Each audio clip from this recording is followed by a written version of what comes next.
এই সভাত আমাৰ মাজত উপস্থিত অসম চৰকাৰৰ সাংস্কৃতিক মন্ত্ৰী পৰিক্ৰমা বিভাগৰ মন্ত্ৰী শ্ৰী বিমল বৰা ডাঙৰীয়া, অতিৰিক্ত মুখ্য সচিব শ্ৰী কল্যাণ চক্ৰৱৰ্তী ডাঙৰীয়া, অসমৰ বিভিন্ন সত্ৰৰ পৰা অহা আমাৰ সন্মানীয় সত্ৰাধিকাৰ প্ৰভু ঈশ্বৰসকল আৰু ভকত বাপসকল, অসমৰ বিভিন্ন জিলাত আজি ভিডিঅ' যোগে সংযোজিত হৈ থকা সত্ৰাধিকাৰ প্ৰভু ঈশ্বৰসকল আৰু বাপ ভকতসকল, উপস্থিত সুধীবৃন্দ, আমি আজি 2026 চনৰ দ্বিতীয় দিনটোত অৰ্থাৎ বছৰৰ দ্বিতীয় দিনটোত উপস্থিত হৈছোঁ আৰু আমাৰ চৰকাৰে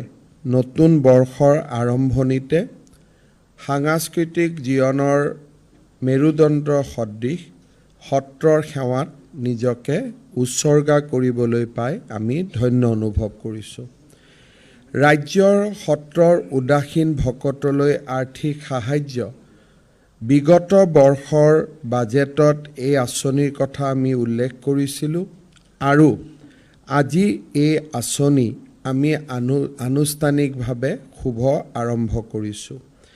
ৰাজ্যৰ সত্ৰসমূহত থকা উদাসীন ভকতলৈ আৰ্থিক সাহায্য শীৰ্ষক এই আঁচনিখন উদাসীন ভকতসকলৰ আধ্যাত্মিক, সাংস্কৃতিক আৰু সামাজিক অৱদানৰ স্বীকৃতিস্বৰূপে তথা তেওঁলোকৰ কল্যাণ নিশ্চিত কৰাৰ বাবে আমি এই আঁচনি প্ৰৱৰ্তন কৰিছোঁ।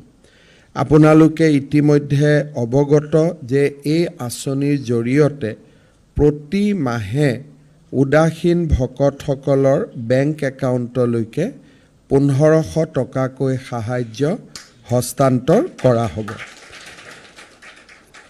এই আঁচনিত আমি নিশ্চিতভাৱে এটা কথা লক্ষ্য কৰিম যে সত্ৰত যদি কোনোবা আৰু নতুন উদাসীন ভকত আহে বা কোনোবা যদি বাদ পৰি গৈছে, তেখেতসকলকো আমি সংলগ্ন বা তেওঁলোকক আমি এই আঁচনিত সমাহিত কৰিবৰ বাবে প্ৰচেষ্টা কৰিম।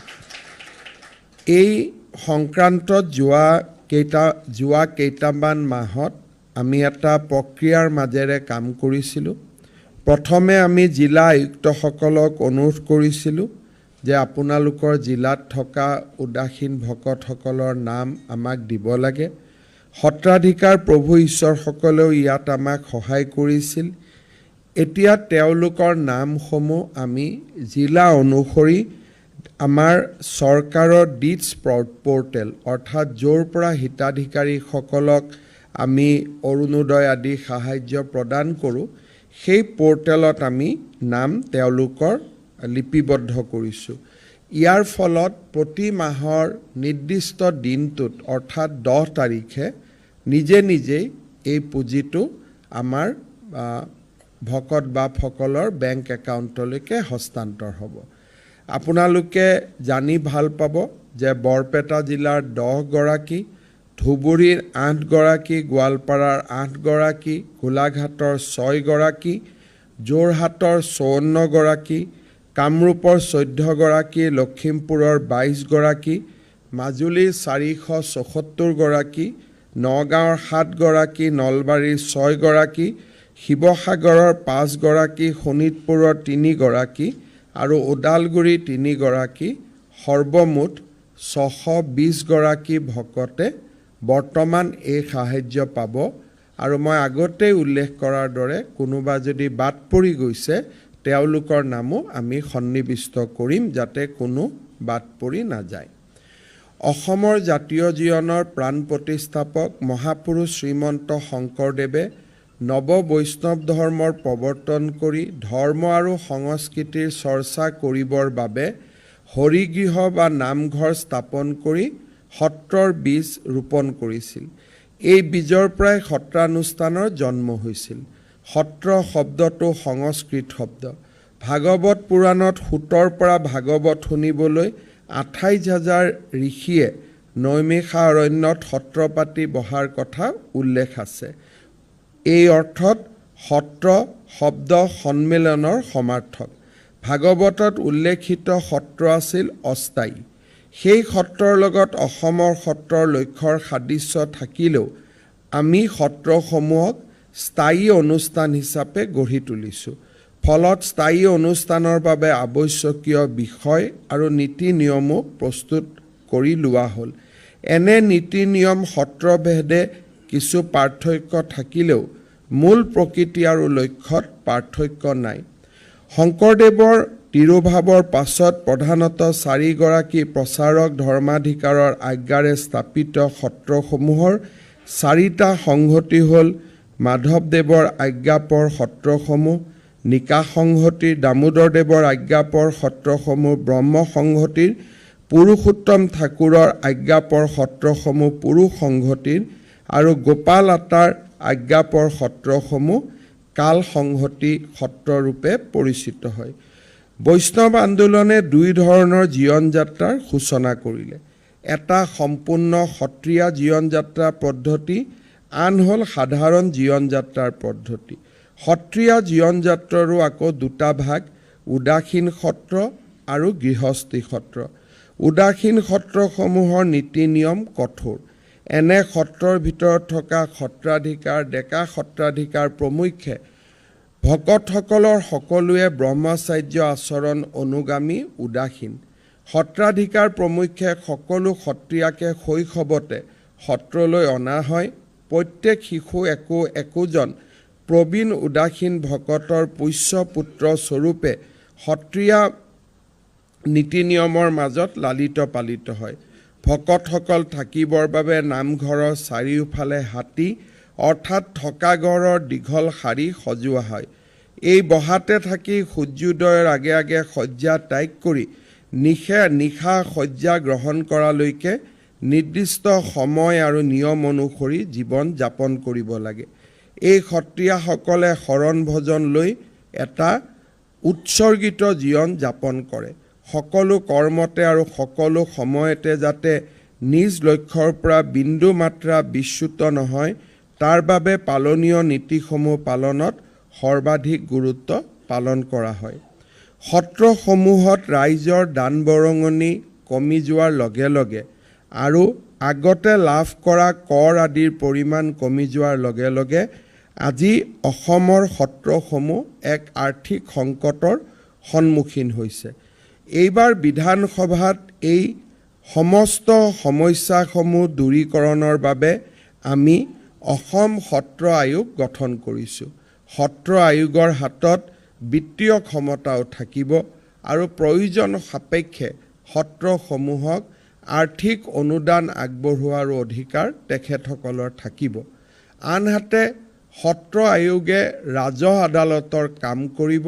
যিকোনো সত্ৰৰ মাটি কোনোবাই দখল কৰিলে সত্ৰ আয়োগত অভিযোগ দিয়াৰ লগে লগে সত্ৰ আয়োগে তাৰ উচ্ছেদৰ অনুমতি দিব পাৰিব। অৰ্থাৎ 2টা দিশৰ পৰা সত্ৰসমূহ সংৰক্ষণ আৰু সত্ৰসমূহক বিত্তীয় ক্ষমতা, এই 2টা দিশৰ ক্ষেত্ৰতে সত্ৰ আয়োগে এক বিশেষ ভূমিকা গ্ৰহণ কৰিব। আমি অলপতে অসমৰ সত্ৰভূমি সমস্যা পৰ্যবেক্ষণ আৰু পৰীক্ষণ আয়োগৰ প্ৰতিবেদন লাভ কৰিছিলোঁ আৰু এই প্ৰতিবেদনত অসমৰ সত্ৰসমূহৰ 15,288 বিঘা মাটি বেদখলকাৰীৰ কবলত আছে বুলি প্ৰতিবেদনত প্ৰকাশ পাইছে। কেৱল মাত্ৰ বৰপেটা জিলাতে 7,137 বিঘা মাটি বেদখলকাৰীৰ কবলত আছে। আমি নিশ্চিতভাৱে এই মাটিসমূহ উদ্ধাৰৰ বাবে প্ৰচেষ্টা চলাই আছোঁ আৰু আমি প্ৰচেষ্টা চলাই যাম। কেইদিনমান আগতে বৰদোৱা সত্ৰত বেদখলকৃত মাটিৰ পৰা আমি বেদখলকাৰীসকলক উচ্ছেদ কৰি মহাপুৰুষ শ্ৰীমন্ত শংকৰদেৱ আৱিৰ্ভাৱ ক্ষেত্ৰৰ নিৰ্মাণ সম্পূৰ্ণ কৰি তুলিছোঁ।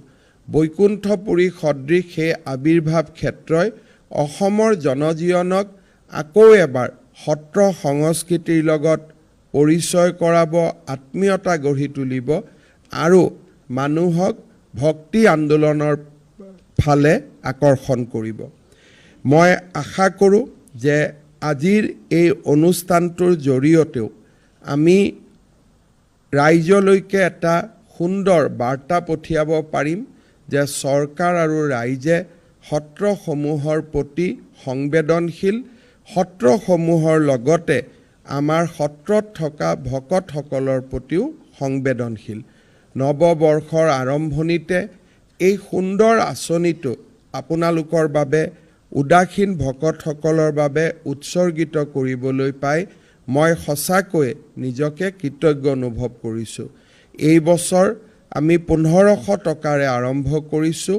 পৰৱৰ্তী সময়ত ইয়াৰ ধনো আমি বৃদ্ধি কৰিম, ইয়াৰ আমি কলেবৰো বৃদ্ধি কৰিম, যাতে উদাসীন ভকতসকলে আৰ্থিক সমস্যাৰ সন্মুখীন হ'বলগীয়া নহয়।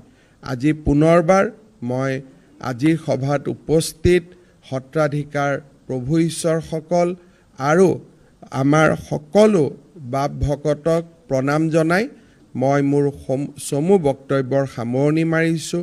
লগতে সাংস্কৃতিক পৰিক্ৰমা বিভাগৰ মন্ত্ৰী বিমল বৰা ডাঙৰীয়া আৰু সমস্ত বিষয়াবৰ্গক এই আঁচনিখন এই নিৰ্দিষ্ট পৰ্যায়লৈ আনিবলৈ সক্ষম হোৱাৰ বাবে তেখেতসকলকো মই আন্তৰিক কৃতজ্ঞতা জ্ঞাপন কৰিছোঁ। বহুত বহুত ধন্যবাদ। জয় হিন্দ, বন্দে মাতৰম।